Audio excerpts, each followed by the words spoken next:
10,000원짜리 티셔츠를 사러 갔다가 매장 사장님의 권유에 혹해 30,000원짜리 티셔츠를 산 경험 있으시죠?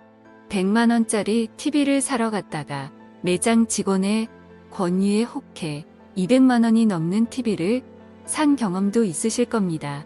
이처럼 누구나 한 번씩은 타인에 의해 의도치 않은 소비를 하게 됩니다. 왜 그럴까요? 오늘은 매장 직원이 심리학 기술을 이용해 여러분의 지갑에서 더 많은 돈을 나오게 유도하는 방법에 대해 알려드리겠습니다. 가뜩이나 비싼 물가에 교묘한 상술에 말려 타의로 과소비를 해버린다면 정말 가슴이 아플 것입니다. 아무리 어렵더라도 소비 자체를 하지 않을 수는 없으니 이 영상을 보시고 모두 현명한 소비를 하시길 간절히 바랍니다. 먼저 시작하기 전에 한 가지 퀴즈를 내겠습니다. 여러분이 옷을 사기 위해 의류 매장을 방문했습니다. 여러분은 매장 앞에 전시되어 있던 10,000원짜리 A 티셔츠의 싼 가격에 이끌려 매장에 들어섰습니다. 여러분이 매장에 들어서자 매장 주인이 여러분 옆에 찰싹 붙어 한마디를 합니다. 요즘 이게 제일 잘 나가는 상품이에요. 그러고는 50,000원짜리 C 티셔츠를 보여줍니다. 당연히 C 티셔츠는 처음 본 A 티셔츠보다 원단도 좋고 디자인도 확실히 더 예쁩니다. 하지만 50,000원이라는 가격을 듣고는 여러분의 갈등이 시작됩니다. 그걸 눈치챈 매장 주인이 갈등하는 여러분을 향해 가격도 적당하고 디자인도 적당한 30,000원짜리 B 티셔츠를 소개합니다. 자, 이런 상황에서 여러분이 현명한 소비자라면 A, B, C 중에 어느 것을 선택하실 건가요? 답은 영상의 마지막에 공개하겠습니다.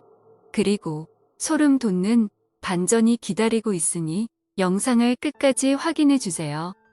그러면 먼저 판매자들이 자신의 이익을 위해 어떤 방법들을 이용하여 여러분의 마음을 움직이고 더 많은 돈을 소비하게 만드는지 하나하나 설명해 드리겠습니다.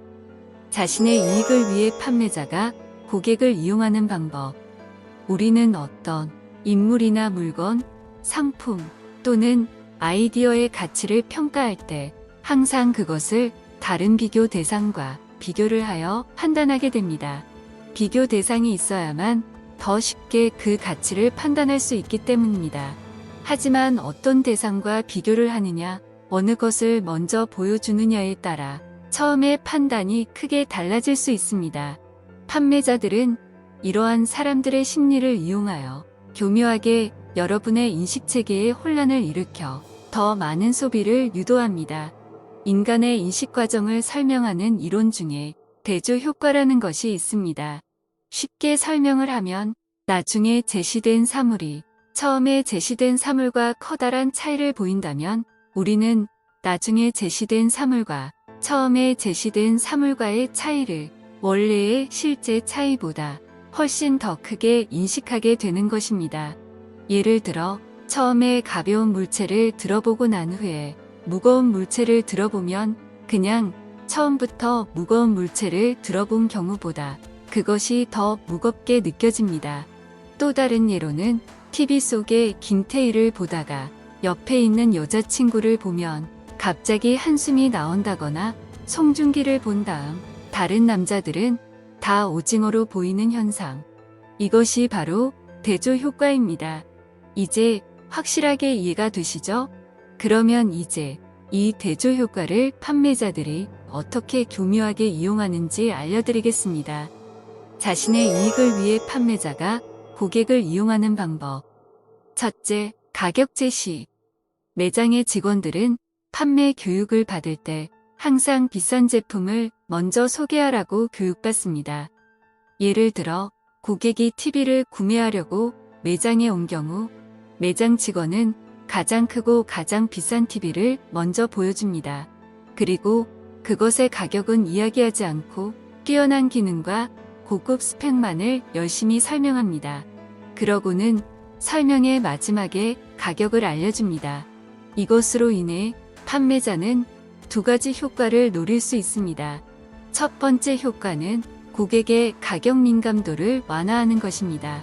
즉, 고객은 이 TV의 비싼 가격에 충격을 받았기 때문에 앞으로 소개해주는 다른 TV의 경우에는 자신의 예산을 초과하는 금액임에도 불구하고 가격에 덜 민감하게 반응하고 오히려 가격이 더 싸다고 느끼게 됩니다. 두 번째 효과는 고객의 관심 이동입니다. 처음에는 적정한 가격이면 구매할 결심이었지만 매장 직원이 TV의 기능에 대해 열변을 토했기 때문에 생각지도 않았던 TV의 기능에 대한 고민이 추가가 된 것입니다.